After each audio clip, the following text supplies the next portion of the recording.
c'est en train de démarrer. Voilà, écoutez, bonsoir à tous. Bienvenue pour cette soirée de la Société médicale. Encore une fois, on est sur une année un petit peu de transition, mais il y avait beaucoup de contenu, beaucoup d'innovation dans les équipes médico-chirurgicales de l'Institut Arnaud de Sanck. Et donc, on va être ce soir avec 3 des membres de l'équipe des hépatogastro-entérologues pour nous faire quelques topos qui seront très intéressants. L'objectif, c'est de reprendre à partir de septembre prochain une organisation un petit peu plus cossue pour la société médicale. Et on avait à cœur de ne pas laisser cette saison filer sans une dernière présentation. Donc, je suis avec le docteur Jean-François Ray, avec le docteur Adrien Sportes et avec le docteur Lauriane de Galeani. Et on va commencer par le premier topo du docteur Ray. Je vais me sortir du cadre.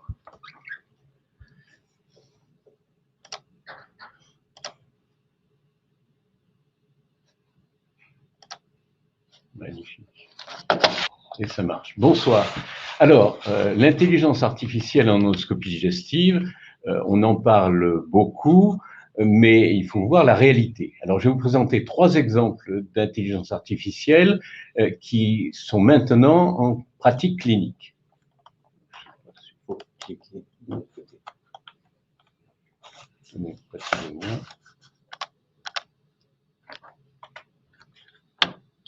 Ah.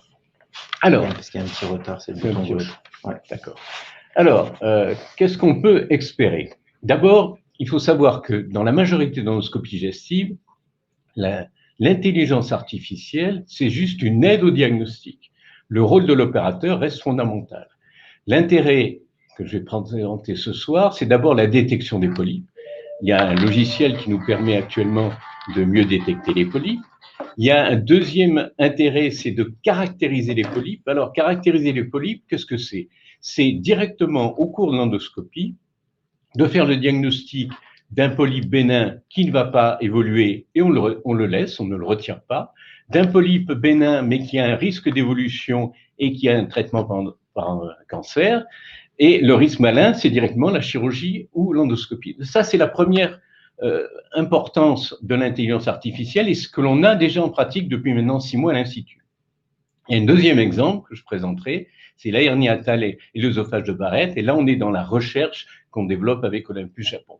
Et enfin, la vraie intelligence artificielle, c'est la capsule endoscopique. Et la capsule endoscopique, là, l'opérateur ne fait rien, c'est l'ordinateur qui fait tout. Ça, c'est les mots, c'est plus simple. Voilà.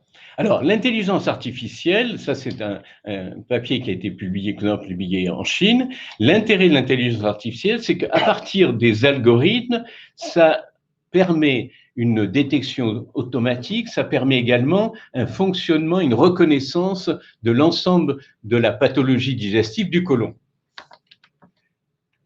Quel est l'intérêt? Eh bien, contrairement à l'homme, l'ordinateur, lui, quelle que soit l'heure de la journée, il reste aussi fiable, sauf si on coupe l'électricité. Donc, il n'y a pas de difficulté. À 8 heures du matin, on est certainement en meilleure forme physique qu'à 9 heures du soir.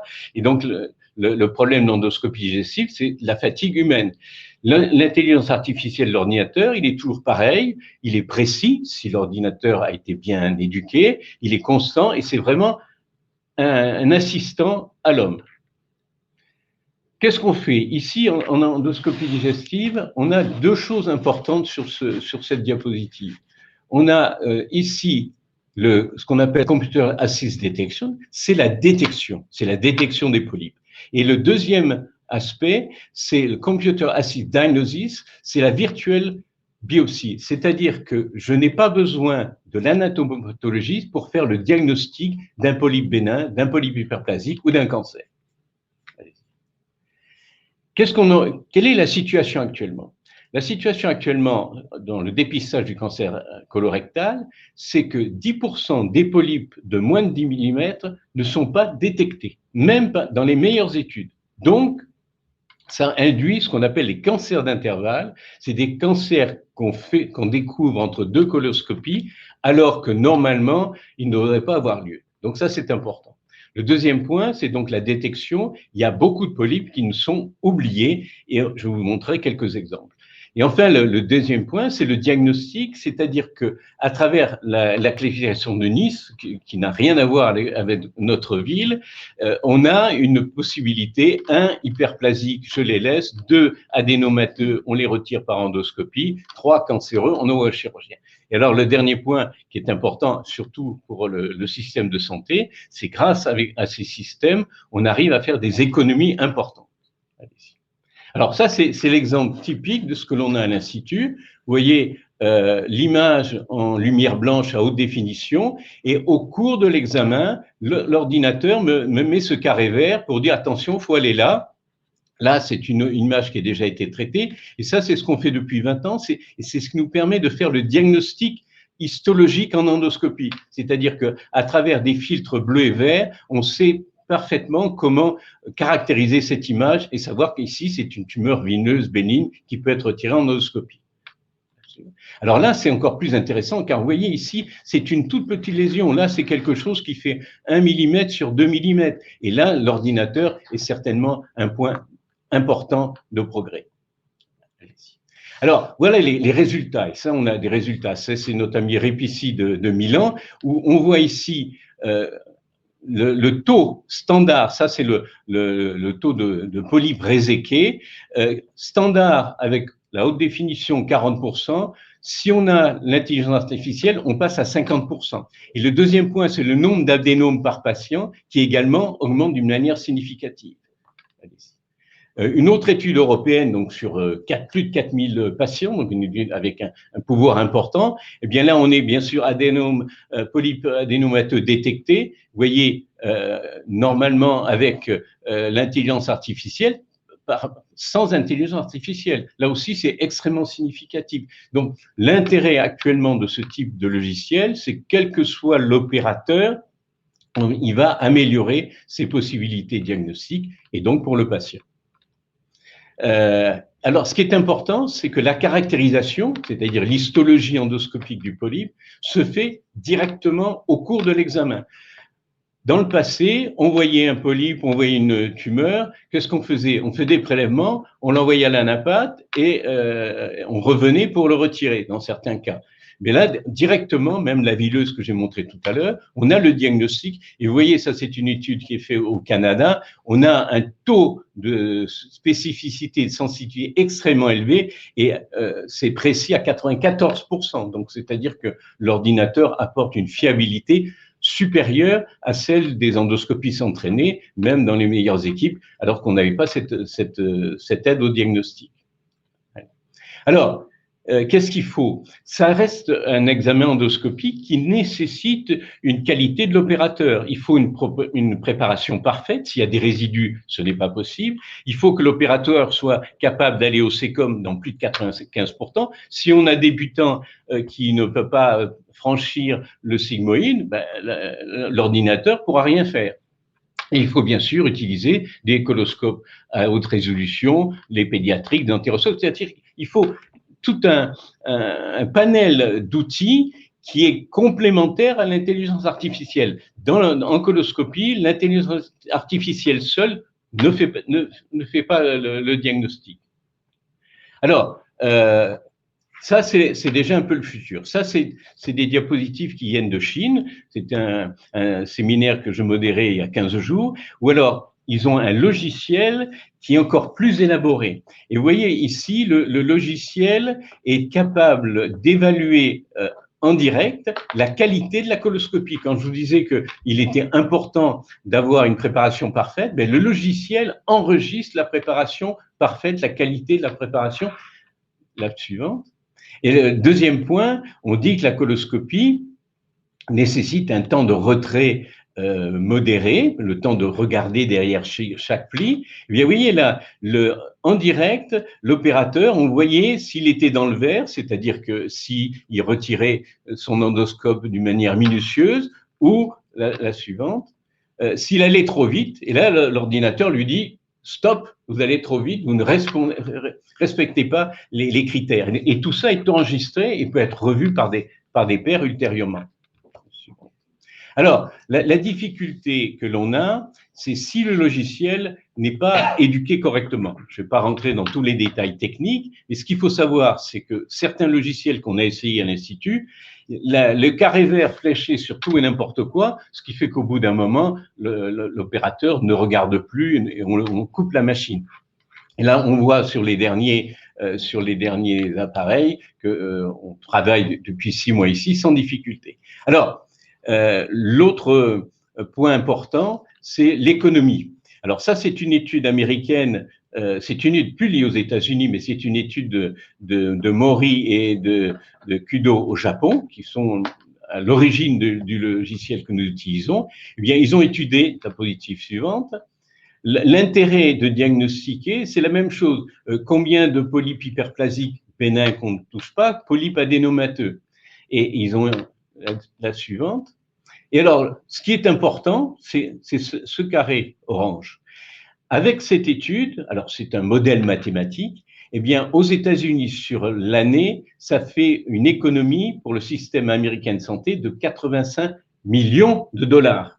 Donc, parce que, alors pourquoi 85 millions de dollars? C'est qu'à ce moment-là, nos collègues japonais ou américains, quand c'est des polypes hyperplasiques qui ne font rien, on ne les retire pas. Quand c'est des polypes adénomateux, donc on sait qu'ils sont béniens, on les retire, on les jette, on ne les envoie plus à l'anapathe. Donc tout ça, ça montre que l'intelligence artificielle, c'est aussi un coût pour le système de santé. La suivante. Alors voilà, ça résume cette diapositive de Kaminski, résume bien tout. On est au niveau de la procédure, on est au niveau de vérifier que le praticien a été bien jusqu'au SECOM, l'identification des adénomes, la manière dont on va traiter le patient immédiatement ou on l'envoie au chirurgien, les complications et bien sûr l'expérience du patient. Donc c'est vraiment un apport diagnostique important. Deuxième exemple, là on est dans la recherche. L'œsophage de Barrett, c'est-à-dire un œsophage, là c'est un aspect normal d'endoscopie. Vous avez ce qu'on appelle la ligne Z, qui est la ligne entre la cavité gastrique et la cavité œsophagienne. Et donc, l'œsophage de Barrett, c'est une colonisation de la muqueuse gastrique en territoire œsophagien. C'est une lésion qui est assez fréquente en France et qui, dans 1% des cas, peut être béni. Alors, 1% des cas, c'est rien, mais pour le patient, c'est 100%. Et cet œsophage de Barrett, c'est l'œsophage, le cancer de l'œsophage de tapis. On parle de 2 organes, bien c'est là parce qu'on est à la jonction entre l'œsophage et l'estomac. Alors là, c'est aussi important. C'est un papier qui vient d'être fait aux États-Unis qui étudie l'œsophage de Barrett mal interprété par des endoscopistes. Et on voit que dans cette étude américaine, dans 25 à 33% des cas, l'œsophage de Barrett n'a pas été diagnostiqué ou n'a pas été évalué correctement. Donc c'est considérable en termes de santé publique pour les patients. Alors, ça, c'est l'œsophage de Barrett, hein, donc en détail, c'est nos aspects ici à l'Institut. Là, vous avez la muqueuse de Barrett ici, qui est un peu plus rougeâtre, et là, la muqueuse œsophagienne, la suivante. Et là, c'est ce qu'on a fait, ça c'est une vieille diapo, puisque j'ai présenté aux États-Unis en 2005, puisque on a travaillé avec les Japonais. Et vous voyez ici cette petite anomalie, et là, on arrive avec les différents filtres de voir les vaisseaux qui sont foncés, qui peuvent être un peu irréguliers, la difficulté d'analyser la muqueuse, et au niveau de l'anapathe, eh bien, c'était un œsophage de Barrett avec dysplasie de bas grade. Donc, ça, c'est ce qu'on va faire en intelligence artificielle. Et là, c'est une diapositive de recherche qui vient de nulle part. Je vous donnerai pas l'origine. L'idée, c'est actuellement de demander à l'ordinateur, sur cette image, de mettre un carré vert pour les endroits où il y a un œsophage de Barrett et l'endroit où il y a de la dysplasie ou l'absence de dysplasie. Puisque le danger de l'œsophage de Barrett, c'est quand il y a la dysplasie. S'il n'y a pas de dysplasie, il n'y a pas d'évolution. S'il y a de la dysplasie, ça peut évoluer vers le cancer. Alors, pour finir, la véritable intelligence artificielle, c'est la capsule endoscopie. Actuellement, on a des capsules, pour lire une capsule, c'est entre 20 et 45 minutes, puisqu'il y a 10 heures d'enregistrement. On a déjà des algorithmes mathématiques qui permettent de réduire de 64% le temps de lecture, et l'intelligence artificielle, c'est le rôle complet de l'ordinateur. La suivante. Alors ça, c'est une étude qui a été publiée il y a 2 ans en Chine. Alors ce qu'il faut regarder, c'est le nombre considérable. Vous voyez, 100 millions, plus de 100 millions d'images, 7000 patients, 77 centres, ça c'est à la chinoise, hein, pour étudier 150 000 images. Le résultat, bien, le résultat, c'est que l'ordinateur, lui, est capable d'identifier chaque anomalie de l'intestin grêle. Et vous voyez, donc on peut... L'ordinateur est capable de dire c'est une inflammation, c'est des ulcères, c'est des polypes, c'est des lésions protudes, c'est vasculaire, et on voit de l'autre côté si c'est les praticiens qui diagnostiquent. Et dans tous les cas, alors quand c'est évident dans les segments, l'ordinateur n'apporte rien, mais quand c'est des toutes petites lésions, l'ordinateur apporte énormément. Et le dernier exemple, c'est que, vous voyez sur cette diapositive, ce qui est important, lorsque je lis avec mes collègues une capsule de l'intestin grêle, ça me prend en moyenne 96 minutes. L'ordinateur, c'est 6 minutes. Vous voyez la différence, tant en termes de diagnostic qu'en termes de temps.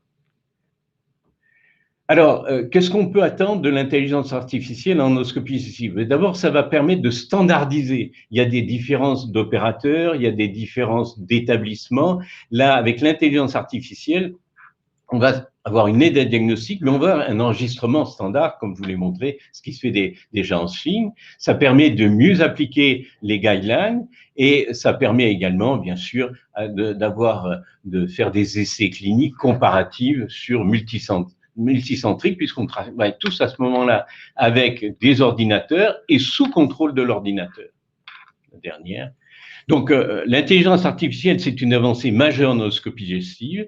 Ça permet la lecture automatisée des capsules. C'est une aide à la coloscopie, mais je reste bien, l'opérateur reste quand même qualité dépendant. Si on n'est pas un bon opérateur, l'ordinateur ne nous rendra pas vraiment meilleur. Par contre, pour la majorité de nos collègues qui travaillent correctement, ça va être une aide à diagnostic et ça va être important sur les patients pour éviter cancer d'intervalle ou polype oublié.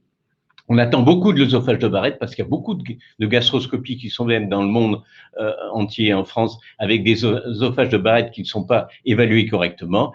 Et donc, on aura des résultats homogènes et ça doit conduire à des réductions de coûts pour les établissements, mais surtout pour le système de santé, en évitant des actes inutiles.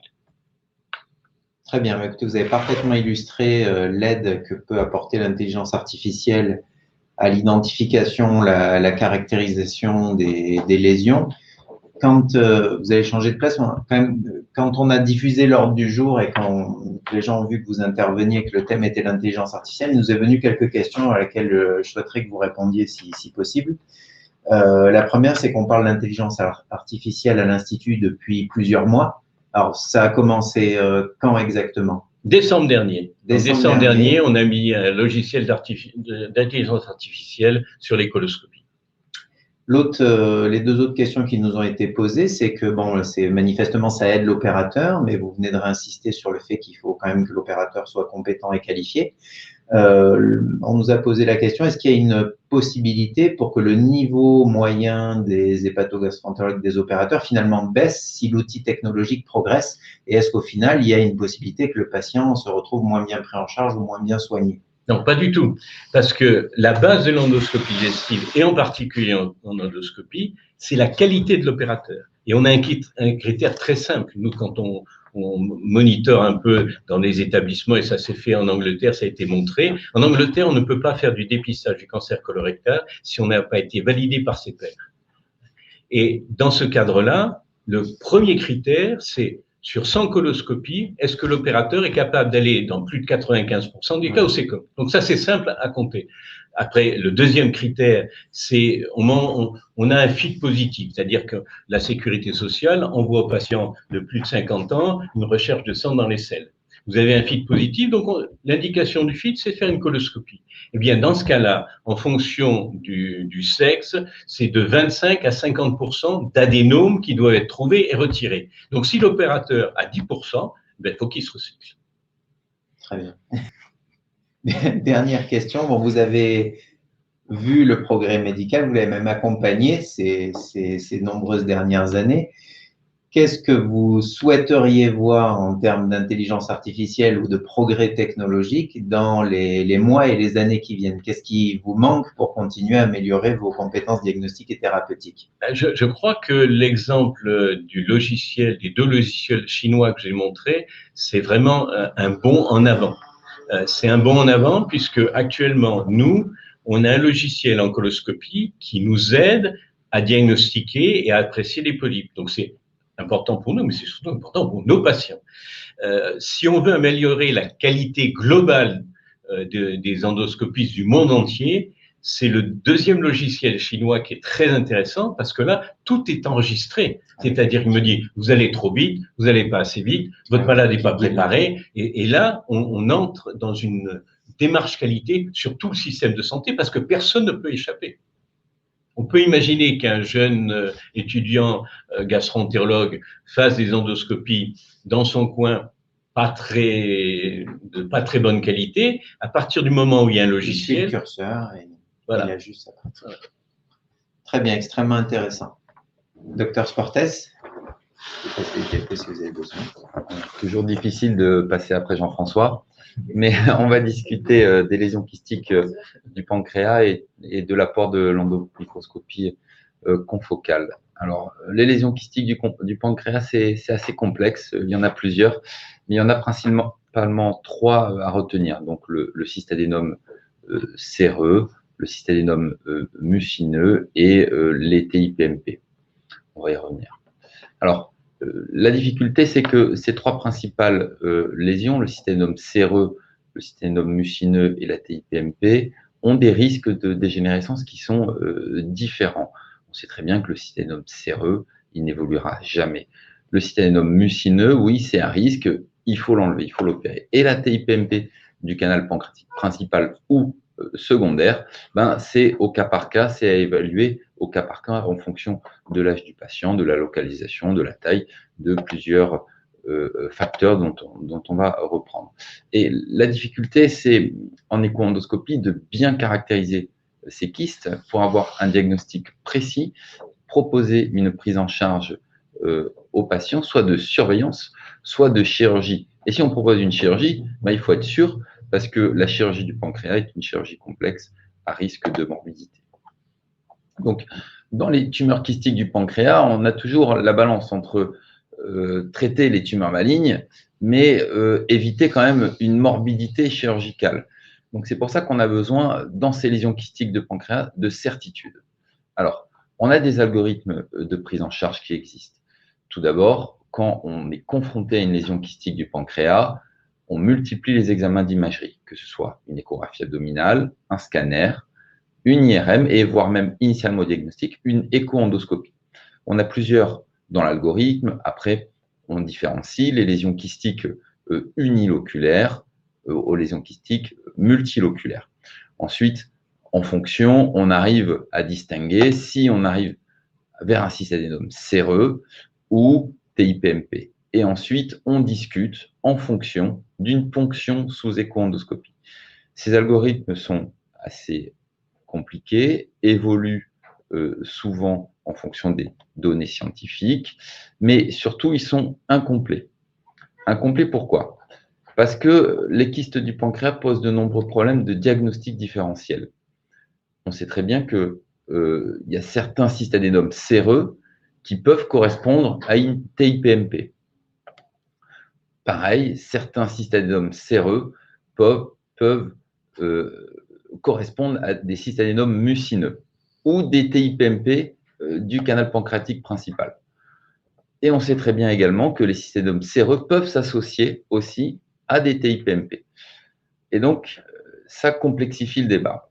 Ce qui complexifie le débat également, c'est qu'on se dit, bon, bah, maintenant, on a les ponctions sous écho-endoscopie. On n'a qu'à ponctionner ces lésions kystiques et puis on aura un diagnostic de certitude. Mais en fait, ce n'est pas si simple. Parce que quand on ponctionne une lésion kystique, le problème, c'est qu'on n'a pas de tissu. On a uniquement une cytologie. Et la cytologie, elle fait le diagnostic uniquement dans la moitié des cas. On a un marqueur qui existe, qui est l'ACE, qui est un marqueur, quand il est très élevé, nous donne des informations, quand il est bas, nous donne des informations, mais qui permet rarement de trancher. On a certaines lésions mucineuses qui ont un ACE bas et d'autres, à contrario, qui ont un ACE haut. Et donc, dans certaines formes mixtes, c'est assez difficile de faire le diagnostic.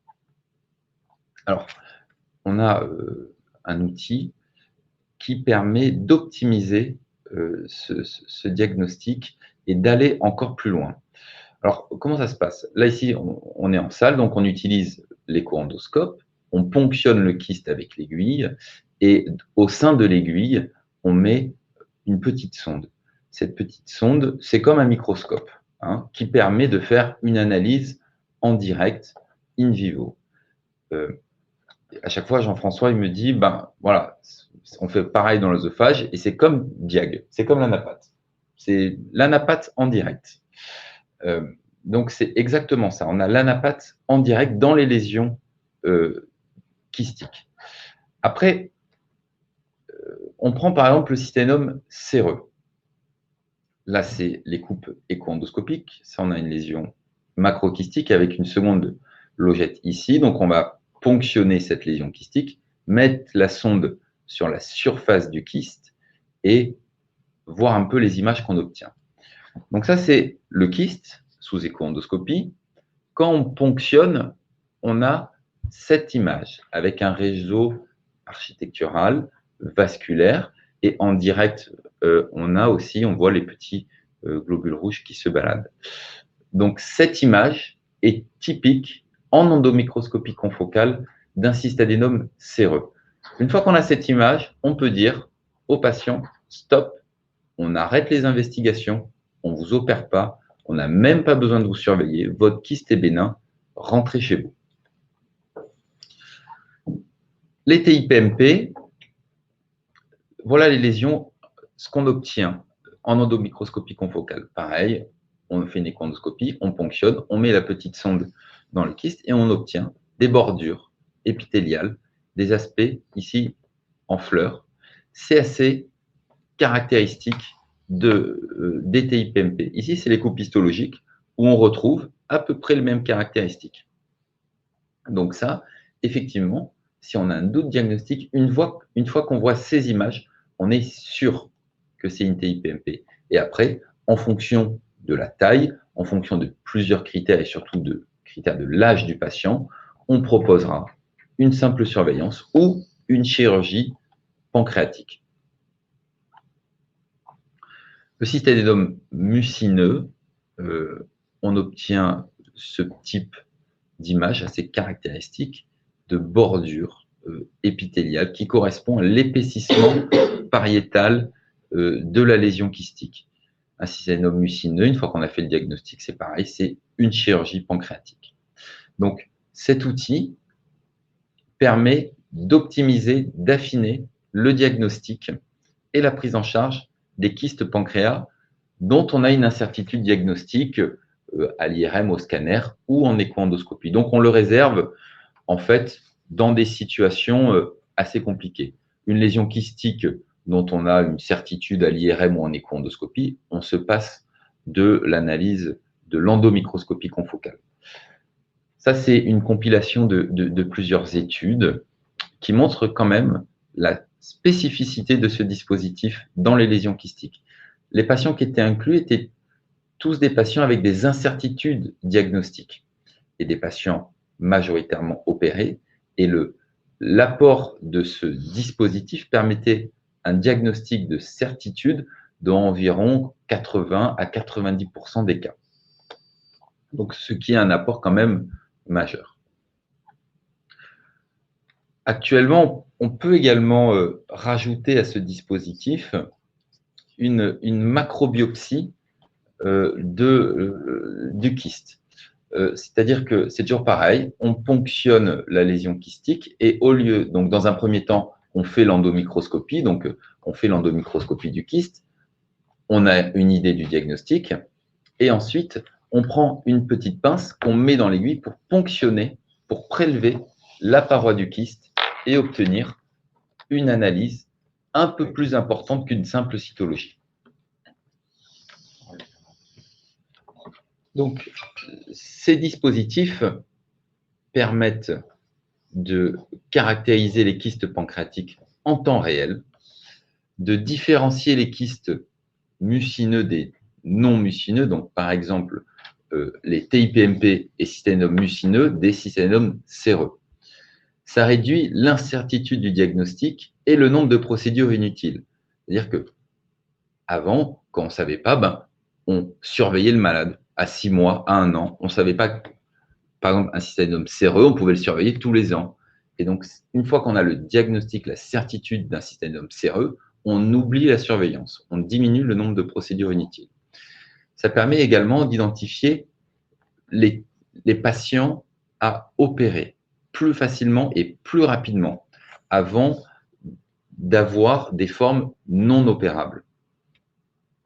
Et ce qu'on a dit précédemment, c'est le cystadénome séreux. On évite également des chirurgies inutiles. C'est-à-dire qu'avant qu'on avait un doute sur certains kystes, on les faisait opérer et ils avaient des chirurgies inutiles. Donc, tous ces dispositifs permettent d'optimiser la prise en charge des kystes du pancréas qui sont des fois des situations un peu délicates. Voilà.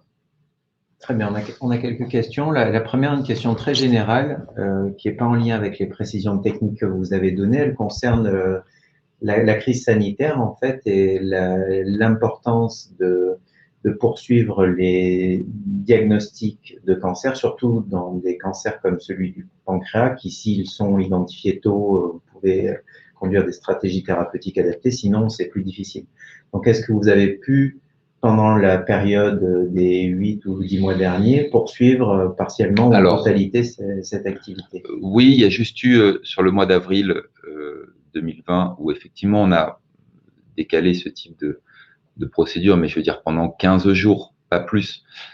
Sinon, sur l'année 2020, on a fait ces procédures de manière habituelle. Juste début avril où on les a décalées un peu parce que c'est pas du cancéreux, c'est du précancéreux, donc on les a décalés d'une quinzaine de jours, sans aucune conséquence. Mais sinon, le reste de l'année, il n'y a eu aucun décalage, on les a pris en charge comme un état cancéreux ou précancéreux. D'accord. Après, on a une remarque qui est un tout petit peu sur le ton de l'humour, mais je pense qu'il est important de la prendre en compte. Je pense que les anapathes restent des confrères incontournables dans le cadre de vos RCP, effectivement. Cependant, c'est vrai, Monsieur Ray, vous avez montré que virtuellement, on pouvait obtenir des résultats et vous regardez même au microscope directement à l'intérieur des tissus. Donc, la remarque qui nous est faite, c'est entre intelligence artificielle et endomicroscopie, on va faire de l'ombre au labo de cytologie. Non, pas du tout. Pas du tout, parce que, comme je l'ai expliqué tout à l'heure, traditionnellement, on faisait de l'endoscopie. Quand il y avait un doute, on faisait des biopsies, on envoyait à l'anapath disait c'est retirable par l'endoscopie, on faisait une deuxième endoscopie. La différence maintenant, c'est qu'on travaille comme un chirurgien, c'est-à-dire que on identifie la lésion qui peut être retirée par endoscopie, on la retire et on l'envoie à l'anapath. Aux États-Unis, ils ont un système de santé différent avec des coûts différents. Ils ont mis en place ce qu'ils appellent l'étude Discard, où ils jettent le prélèvement adénoïdeux. Ce n'est pas du tout ce que l'on fait en Europe. En Europe, on reste sur la certitude histologique de l'anapath. Donc, on fait moins de biopsies, mais on envoie plus de pièces complètes à l'anapath. Donc, on a toujours besoin des anapathes. Ok. Vous avez une question pour votre confrère? Allez, on va passer donc au docteur De Galliani. Merci infiniment. Réponse très pertinente. Merci. Donc, bonsoir. Alors, Ouais. Donc, moi, je voulais vous faire un petit topo et une mise au point sur le traitement de la pathologie hémorroïdaire interne, puisque c'est quand même quelque chose qui est très fréquent en consultation et qui a eu pas mal d'innovations et qui ont permis du coup d'élargir un peu notre arsenal thérapeutique pour ces patients-là. Quelques rappels, on a physiologiquement tous des hémorroïdes internes, puisque ce sont des formations vasculaires qui sont présentes. Elles sont externes ou internes. Externes, vascularisées par l'artère hémorroïdaire, l'artère rectale inférieure, et internes qui sont vascularisées par l'artère rectale supérieure. Ces hémorroïdes, elles ont quand même une fonction, même si elle n'est pas majeure, c'est d'assurer 10 à 20% de la pression de repos du canal anal, et on s'en rend compte en particulier quand on fait des efforts de poussée qui ne sont pas forcément défécatoires, parce que ça va permettre l'occlusion fine de l'anus et d'éviter qu'on soit incontinent. Alors, on voit souvent les patients pour un problème de pathogénie. Alors, on ne sait pas trop pourquoi on a des problèmes hémorroïdaires internes, mais on a quand même deux hypothèses. Une hypothèse vasculaire avec une hyperplasie, comme on a là, en fait, du réseau vasculaire, et puis une autre hypothèse qui sera en fait une destruction du tissu de soutien de ces hémorroïdes qui va entraîner une hyperlaxité et du coup, qui va permettre à ces hémorroïdes de s'extérioriser. C'est très important quand on reçoit nos patients de bien les interroger parce qu'en fait, en pratique, ils viennent tous pour un problème hémorroïdaire et en réalité, parfois, il y a des diagnostics bien plus graves. Alors, c'est une pathologie qui est bénigne, mais l'interrogatoire et l'examen clinique va avoir comme intérêt justement de ne pas passer à côté d'un problème plus sérieux. Donc, on va chercher le prolapsus. Est-ce que le patient se plaint d'une boule qui rentre, qui sort? Est-ce qu'il est obligé de la rentrer? Est-ce qu'elle rentre toute seule? Est-ce qu'il présente des douleurs? Typiquement, les douleurs hémorroïdaires internes, elles sont non rythmées par les selles et elles correspondent plutôt à des poussées fluxionnaires. Et le patient va plutôt se plaindre de gonflement, de pesanteur plutôt que d'une réelle douleur. Il peut y avoir des suintements quand les hémorroïdes sont toujours à l'extérieur, puisque c'est un tissu épithélial qui n'est pas censé être au contact, par exemple, d'un slip, et donc il va y avoir des suintements, parfois un prurite. Très souvent, les patients viennent pour des rectorragies et c'est là qu'il faut vraiment être vigilant parce qu'il ne faut pas appeler hémorroïde d'origine hémorroïdaire toute rectorragie qu'il y a. Il faut vraiment faire très attention au cancer du rectum. Et donc, les rectorragies sont classiquement de sang rouge post-défécatoire. Et nous, en tant que gastro, ce qu'on va toujours chercher, c'est un trouble du transit associé, comme la constipation, parce que ça va être la première étape de notre traitement. L'examen clinique, il est toujours délicat chez ces patients, donc ça se fait dans une ambiance sereine, évidemment. On peut mettre les patients en position genou pectoral. Pour ma part, je préfère le décubitus latéral gauche. Je trouve que c'est moins gênant pour les patients et que du coup, on a peut-être un examen de meilleure qualité. On commence toujours par une inspection de la marge anale. Il faut déplisser les plis radiés. On va palper, faire un toucher anal, un toucher rectal. Et pour les femmes en particulier, je trouve que l'examen dynamique est très intéressant parce qu'il permet d'évaluer la poussée et la contraction. Et donc, chez une patiente qui a peut-être un périnée qui a déjà souffert, c'est intéressant de faire cet examen dynamique. Je rajouterais qu'en plus, ça permet de dépister les troubles de la coordination et ça va permettre, par exemple, chez les patients qui ont un anisme, d'abord d'élucider le mécanisme de leur constipation, mais aussi de proposer une rééducation adaptée. L'examen se termine par une anuscopie qui va nous permettre de faire une classification, c'est qu'on appelle la classification de Golliger et qui est extrêmement intéressante parce que c'est en fonction de cette classification qu'on va proposer nos thérapeutiques. Alors, on distingue le stade 1, finalement, on fait une anuscopie, on ne voit pas grand-chose. Stade 2, les hémorroïdes se prolabent à la poussée, mais c'est tout. Stade 3, elles vont s'extérioriser, mais rentrer manuellement. Et stade 4, elles sont totalement dehors.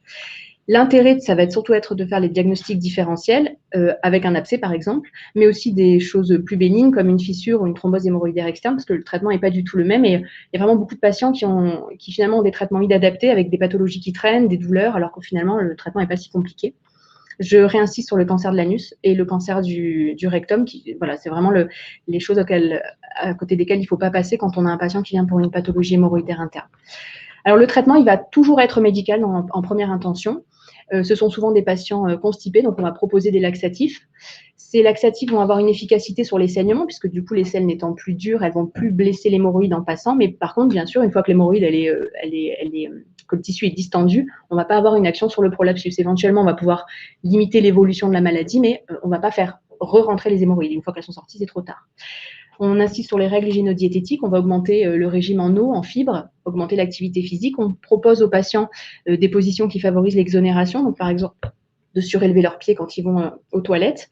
On peut proposer des phlébotoniques en cure courte et à forte dose, et puis quand le patient est douloureux, des anti-inflammatoires et des antalgiques. J'insisterai là-dessus. L'intérêt d'avoir examiné son patient, c'est que s'il y a un abcès, les anti-inflammatoires, c'est contre-indiqué. Donc il faut vraiment bien faire son interrogatoire et son examen clinique. L'intérêt de ma présentation, elle était surtout là-dessus. Donc, je voulais vous redétailler le traitement qu'on appelle instrumental, celui qu'on va pouvoir faire grossièrement au cabinet, et le traitement que j'appellerais chirurgical, qui lui va se faire au bloc, en insistant sur ces 4 dernières techniques que je trouve intéressantes parce qu'elles sont mini-invasives et vous verrez qu'elles ont un intérêt par la suite. Donc, le traitement instrumental en premier lieu. Son objectif, ça va toujours être d'obtenir une destruction ischémique en fait au sommet des plexus hémorroïdaires. Ça va entraîner une petite fibrose, une destruction du réseau vasculaire qui est sous-jacent, et on va espérer qu'avec cette fibrose, il va y avoir une fixation du tissu hémorroïdaire qui a été prolabé. C'est particulièrement vrai pour la ligature élastique parce que vous verrez qu'il y a une vraie traction qui est faite. Ces traitements instrumentaux, on ne peut pas les proposer dans n'importe quel stade. On va les proposer pour des stades faibles, grade 1, grade 2 et le grade 3, donc quand l'hémorroïde sort et qu'elle est rentrée à la main, mais seulement si la pathologie est non circonférentielle. 3 traitements instrumentaux que je vais vous présenter, surtout 2. La ligature élastique, c'est celle qui est vraiment très intéressante. Donc, elle nécessite qu'on ait un ligateur, qu'on ait un aspirateur et qu'on ait des élastiques. Elle s'adresse aux pathologies hémorroïdaires de stade 1 à 3. Et donc, en fait, on va placer notre anuscope, on va repérer le paquet hémorroïdaire. On va se placer en amont parce que l'idée, c'est pas de ligaturer l'hémorroïde, mais bien le tissu qui est en amont pour créer cette petite fibrose et rétracter le prolapsus. On aspire et on pose l'élastique. Ça nécessite de mettre en place une antibioprophylaxie. On peut réaliser 1 à 3 ligatures au cours de la même séance et on peut réaliser plusieurs séances, 3 à 4 semaines d'intervalle. C'est une technique qui est efficace puisqu'on a une amélioration des symptômes dans 70 à 90% des cas et ce qui est intéressant, c'est que cette efficacité, elle est maintenue dans le temps à 1 an et à 3 ans. Il y a des effets secondaires qui sont assez fréquents, mais finalement pas bien graves, des douleurs avec un syndrome rectal et parfois un petit peu de sang. Il faut quand même prévenir les patients qu'il peut y avoir une chute d'escarre jusqu'à 3 semaines qui va pouvoir entraîner un saignement et que donc ils ne doivent pas s'éloigner de la ville pour qu'on puisse les prendre en charge et en particulier faire de l'hémostase s'il y avait besoin. Deuxième technique que je trouve intéressante dans le traitement instrumental, c'est le traitement par infrarouge. Donc là, l'idée, ça va être donc via cette sonde de livrer en fait un courant d'infrarouge qui va brûler le tissu en amont de l'hémorroïde. Donc de la même façon, on va repérer notre hémorroïde, on se met en amont, on brûle et on obtient des impacts. On fait 2 à 3 impacts par paquet et on espace les séances de 3 à 4 semaines. Contrairement à la technique précédente, il n'y a pas d'effet de traction. Donc, sur un prolapsus hémorroïdaire, on ne va pas avoir d'action, mais en revanche, sur des saignements, c'est extrêmement efficace, puisqu'on a 70% d'efficacité, avec une perte d'efficacité par contre à 1 an, mais puisqu'on peut refaire la technique, finalement, pour une technique qui a peu d'effets secondaires, elle est intéressante. Donc, on la réserve au grade 1 et 2, puisque, encore une fois, il n'y a pas d'action de traction. Donc, on va vraiment agir juste sur les saignements. Il faut prévenir les patients qu'il y a des effets secondaires qui sont vraiment rares, comme une gêne transitoire, parfois des douleurs modérées et parfois des saignements. La troisième technique que je vais aborder vraiment de façon succincte parce que je pense qu'à pratiquement plus personne la pratique du fait de complications rares mais extrêmement sévères, que ça s'appelle la sclérose. Et en fait, l'idée, c'était pareil. Donc, on pique au-dessus de l'hémorroïde et on injecte un produit sclérosant avec l'idée donc de détruire le tissu vasculaire et de créer une fibrose. On faisait 2 injections par séance et puis on pouvait se passer les séances. Pour les grades 1 et 2, et ces complications sévères dont je vous parle, ce sont surtout les abcès rétropéritonéaux et les cellulites périnéales. Alors pour quelqu'un qui vient pour un petit saignement ou un prolapsus hémorroïdaire modéré, le prix à payer est quand même assez cher et je crois que ça a vraiment été plus ou moins abandonné. Les résultats, donc, je vous ai surtout mis pour les 2 techniques donc, préférées, je dirais. Donc, la ligature élastique qui va être supérieure aux infrarouges et à la sclérose pour les stades 1, 2 et 3, parce que justement, on a cette action de traction et donc on gagne quand les hémorroïdes se prolabent. Et en revanche, pour les stades plus faibles, 1 à 2, on a la même efficacité pour les infrarouges que pour la ligature élastique, mais avec moins de saignement et moins de douleur. Donc, vraiment, elle garde sa place. Le traitement chirurgical, c'est celui qu'on va faire au bloc. Classiquement, donc, on connaissait 2 traitements chirurgicaux. Il y avait l'hémorroïdopexie, qui consiste en fait à réséquer une collerette de muqueuse rectale en amont du tissu hémorroïdaire et finalement de faire un lifting de ces hémorroïdes. Donc, c'est un traitement qui est suspensif. On ne va pas enlever le tissu hémorroïdaire, donc il peut y avoir récidive. C'est la principale, entre guillemets, le principal problème qu'on lui reproche, la récidive du prolapsus à 1 an qui est d'environ 8%. Donc, là, ça s'adresse à des pathologies qui sont uniquement internes. Si le patient présente des marisques ou une pathologie externe, on ne va pas forcément proposer cette intervention ou on va l'associer.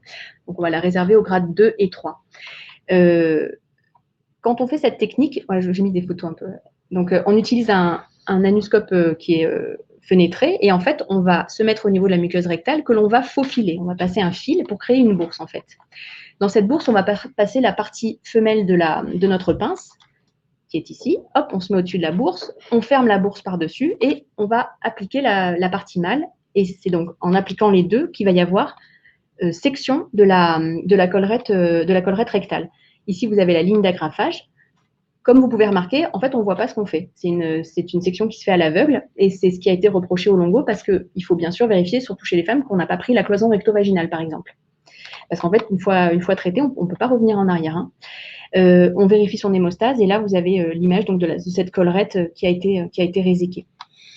Le deuxième traitement qui est très connu, c'est le traitement qui fait très peur aux patients, c'est l'hémorroïdectomie pédiculaire, classiquement appelée le Milligan-Morgan, qu'on va souvent réservé aux pathologies les plus sévères, où il y a à la fois un problème externe et un problème interne, et qui va permettre donc la résection de ce tissu hémorroïdaire. Elle est redoutée, cette technique, à cause de la douleur. Il faut savoir que maintenant, on fait des blocs d'anesthésie locaux-régionale, des blocs pudendo à la naropéine, et qui permettent en fait de régler ce problème sur les 24 premières heures, et donc quand même les suites sont plus simples, surtout si on prend la peine de mettre en place des laxatifs, des anti-inflammatoires et des antalgiques systématiques. Voilà.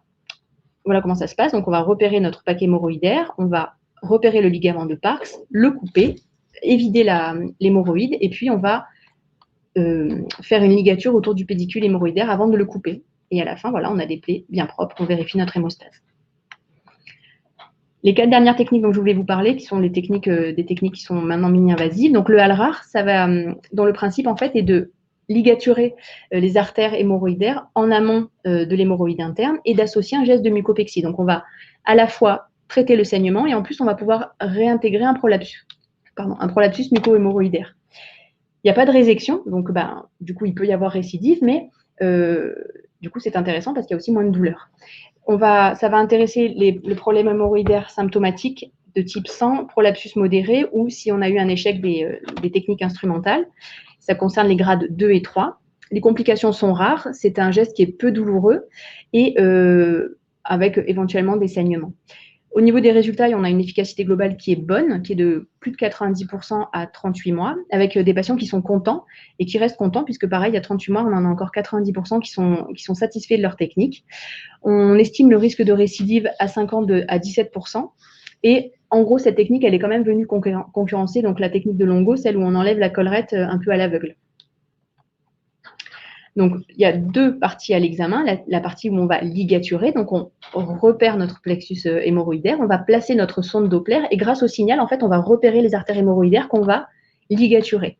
Alors, on fait plusieurs ligatures en fonction de notre signal.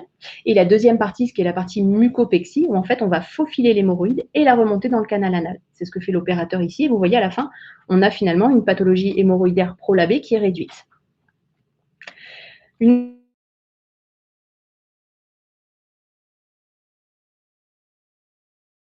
Et une sonde qui va délivrer le laser, quoi. Ça va permettre de cautériser les plexus hémorroïdaires internes et donc d'en réduire le flux sanguin. Il n'y a pas de résection, donc du coup, ça peut revenir, mais c'est un geste qui est répétable dans le temps. Il concerne les pathologies à type de saignement et de prolapsus modéré. Et c'est une alternative qui est très intéressante à l'hémorroïdectomie classique, celle qui fait mal, puisqu'il n'y a pas d'arrêt prolongé. Donc, pour les patients qui bossent et qui ne peuvent pas s'arrêter longtemps, ça peut être une technique intéressante, comme celle d'après d'ailleurs. Les complications sont mineures, dans moins de 5% des cas. C'est un geste qui est peu douloureux. Et bon, ce qu'on voit classiquement, c'est éventuellement des saignements. La fameuse chute d'escar, quand la petite cicatrice tombe, il peut y avoir des saignements et parfois des dysuries. On n'a pas beaucoup de résultats à court et moyen terme parce que c'est une technique qui est nouvelle, mais en tout cas, a priori, les patients sont contents dans 80% des cas. L'arrêt de travail dure moins de 7 jours et dans 70% des cas, ils estiment qu'ils ont vraiment eu une amélioration de leurs symptômes. Il y a moins de 10% de récidive à 12 mois et il ne faut pas oublier qu'il y a parfois une efficacité qui est un peu retardée, donc avant de forcément refaire une séance, on peut se donner un petit peu de temps, jusqu'à 2 mois. Voilà comment ça se passe. Donc, il faut une antibioprophylaxie. Le patient est au bloc, en anesthésie générale ou sous rachianesthésie. On va faire une petite incision au niveau du paquet hémorroïdaire et on va placer la sonde de laser qui va délivrer plusieurs tirs d'environ 30 joules et on en fait 6 à 8 par paquet. Ce qui est important, c'est de bien adapter la puissance que l'on va donner finalement à à la taille de l'hémorroïde, ce qui est assez logique. Il y a des soins locaux à faire puisqu'on fait une petite plaie pendant 7 à 10 jours, mais voilà, c'est vraiment pas grand-chose. Une autre technique dont je voulais vous parler, c'est l'avant-dernière, c'est la radiofréquence. Pareil, c'est une technique qui est mini-invasive, il n'y a pas de résection, donc récidive possible. On va, via une sonde de radiofréquence, créer un courant d'onde de radiofréquence à basse température qui va permettre de chauffer les artères hémorroïdaires et de les scléroser. Il n'y a pas de résection, donc il peut y avoir récidive, et c'est un geste qui est par contre répétable. On va l'utiliser pour des patients qui saignent ou qui ont un prolapsus modéré. Et comme la technique précédente, le laser, ça peut être une alternative intéressante à la chirurgie classique. C'est très récent, donc en fait, il n'y a pas d'études sur la fréquence des complications, mais en tout cas, c'est un geste qui est peu douloureux et avec, pareil, sur les résultats, peu de données et certainement très peu de données sur la récidive, mais a priori, on a une efficacité qui est rapide et très intéressant, pas d'arrêt de travail. Donc, l'examen se fait sous anesthésie générale. On va repérer le paquet hémorroïdaire. On se met au niveau de la ligne pectinée. On injecte un petit peu de sérum muqueux de sérum physiologique pour décoller le plan muqueux et le plan musculaire. Et on va introduire notre sonde 3 cm au-dessus de la ligne pectinée et on va mettre le courant de radiofréquence et retirer progressivement la sonde de 2 à 3 mm toutes les 3 secondes à peu près. Et on répète ce geste 4 à 5 fois par paquet à traiter. On applique ensuite une compresse pour tout de suite refroidir et on peut vérifier notre efficacité en fait en refaisant un toucher parce qu'on va palper un cordon fibreux. La dernière technique dont je voulais vous parler, je l'ai mal intitulée, c'est plutôt un traitement interventionnel, c'est la radioembolisation que je trouve particulièrement élégante. Le principe en fait, ça va être de faire une artériographie du réseau vasculaire et en particulier du réseau hémorroïdaire et par l'utilisation de coils qu'on va mettre dans l'artère rectale supérieure, de faire une embolisation hyper sélective et complète de l'hémorroïde. C'est donc bien, vous avez bien compris que comme on n'enlève rien, on va plutôt avoir une action sur les saignements. On peut aussi imaginer que comme on diminue le réseau vasculaire, il va quand même y avoir, comme les hémorroïdes vont être moins vascularisées, elles vont aussi être moins proéminentes. Mais l'intérêt, pour moi, il est surtout au niveau des saignements et en particulier, je pense que cette technique va trouver sa place chez des patients qui sont sous anticoagulants, qui ne peuvent pas être arrêtés. Quelqu'un qui saigne de façon abondante, mais qui a une valve cardiaque, c'est un peu compliqué de l'opérer des hémorroïdes, donc ça peut être très intéressant. On a aussi eu le cas d'une personne qui était très âgée en phase terminale d'un cancer, mais qui était vraiment très gênée par des saignements. Elle a pu être embolisée et du coup, c'est vrai que je pense qu'on a vraiment apporté quelque chose à sa qualité de vie. Et une autre chose pour nous aussi, les gastro, c'est les patients qui sont atteints d'une maladie de Crohn ou d'une rectocolite, puisque normalement, on estime qu'on ne peut pas opérer tant que le côlon n'est pas sain. Or, c'est des patients qui peuvent aussi avoir une pathologie hémorroïdaire qui saigne et parfois on a du mal à distinguer non seulement les symptômes, mais ça peut aussi être ça qui les gêne le plus. Donc, on dit qu'on peut l'utiliser jusqu'au grade 3, mais en pratique, c'est quand même plutôt le grade 1 à 2. Voilà, donc là, hop, on fait l'artériographie, on voit qu'ici, il y a un réseau vasculaire qui est très riche, et une fois qu'on a embolisé, ici, vous avez les petits coils, on ne voit plus du tout de vascularisation, le geste est complet. Je vous ai fait un petit tableau récapitulatif. Donc, la pathologie hémorroïdaire, en gros, 2 problèmes, le saignement ou le prolapsus. Dans tous les cas, on va faire un traitement médical avec des régulateurs du transit, des vénotoniques et des topiques locaux. Et en cas d'échec, quand le stade est, en fait, pratiquement, on fait l'anuscopie, on ne voit pas d'hémorroïdes, on va surtout utiliser les infrarouges. On peut emboliser ou on peut ligaturer avec des élastiques. Pour les stades 2 et 3, c'est là que l'apport a été le plus important ces dernières années.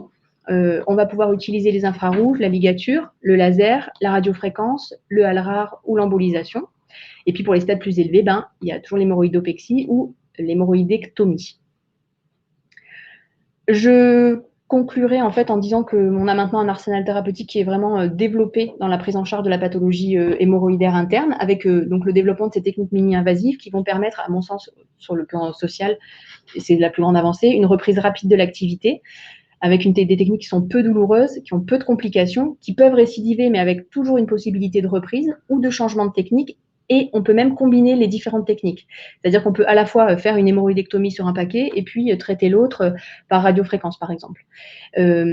J'ajouterais qu'on peut aussi les combiner dans le temps. C'est-à-dire qu'on peut avoir d'abord fait du laser et puis derrière faire une hémorroïdectomie. Donc, plusieurs de ces techniques sont actuellement disponibles à l'Institut puisqu'on peut emboliser, faire la vraie chirurgie, l'hémorroïdectomie, on peut faire la technique du longo, on peut faire les ligatures élastiques et le HALRAR. Donc voilà, donc ça nous permet aussi d'avoir au sein de l'Institut une prise en charge qui est multidisciplinaire, puisque nous, les gastro, on va adresser volontiers, mais on travaille aussi avec les radiologues, les chirurgiens. Et voilà, il me semble que peut-être la place de ces nouvelles thérapeutiques, le laser et la radiofréquence, reste peut-être. Enfin, je ne suis pas sûre que ce soit forcément intéressant d'investir si on n'a pas ces appareils-là, mais peut-être une place à définir. Voilà. Très bien. Merci. Quelques questions. Finalement, les patho-gastro-entérologues se retrouvent en première ligne pour voir le patient et faire un diagnostic et éventuellement l'orienter par la suite. Après avoir vu son généraliste, c'est bien le gastro-entérologue qu'il faut venir voir. Tout à fait. Et normalement, tout gastro-entérologue doit savoir faire un examen procto. D'accord. On a vu que il y avait énormément de techniques qui étaient non seulement disponibles, mais aussi disponibles sur le site de l'Institut Armand Sank avec vos confrères.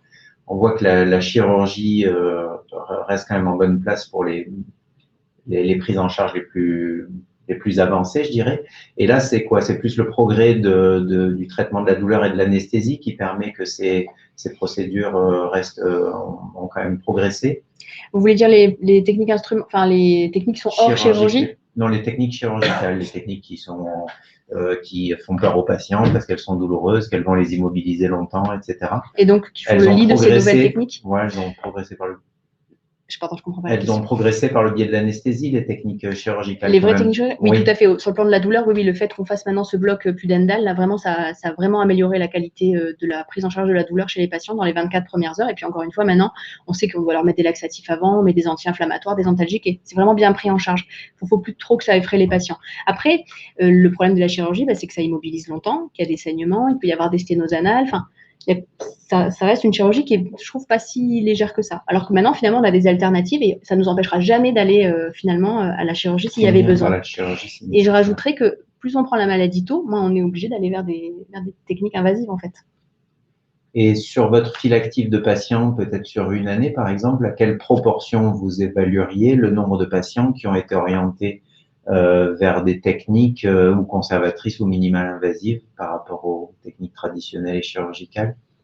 Vous avez un ordre de Franchement, je dirais la moitié. La moitié? Ouais. Surtout que là, il y a le ALRAR, donc la technique où on va ligaturer les artères hémorroïdaires et remonter, faire la mucopexie, qui vraiment, je pense, va révolutionner la prise en charge des patients en fait. C'est peu douloureux. En 48 heures, le patient est au travail. Pour des patients qui sont jeunes et qui ont une pathologie, franchement, qui ont une pathologie qui les gêne au quotidien. Quand on n'est pas salarié, ça peut être compliqué aussi de s'arrêter un mois parce qu'on n'est pas sûr de comment on va évoluer suite à la chirurgie, quoi. Très bien, parfait. C'est une question.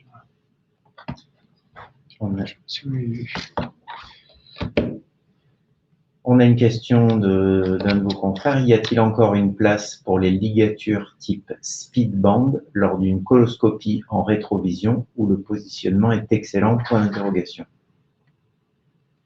Je ne sais pas de quoi on parle.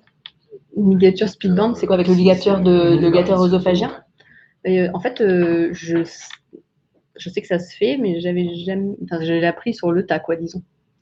C'est pas du tout décrit normalement. D'accord. Même si ça semble judicieux, effectivement, en rétrovision, on aspire l'hémorroïde et on la ligature comme si c'était une varice œsophagienne.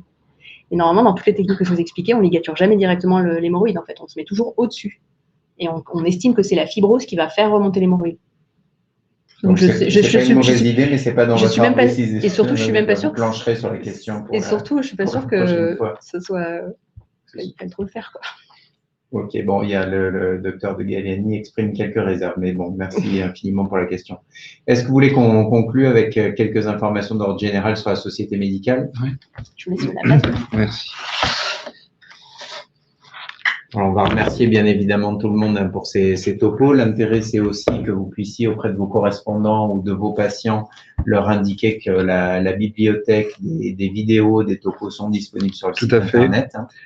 Alors effectivement, donc c'est un petit rappel de ce qu'est la société médicale et de sa vocation première. C'est en fait un moyen pour les praticiens, pour les professionnels de santé, de pouvoir partager leurs connaissances au travers de conférences comme celle qu'on vient de faire, qui se font habituellement en présentiel, et qui permet aussi de participer à un enseignement post-universitaire.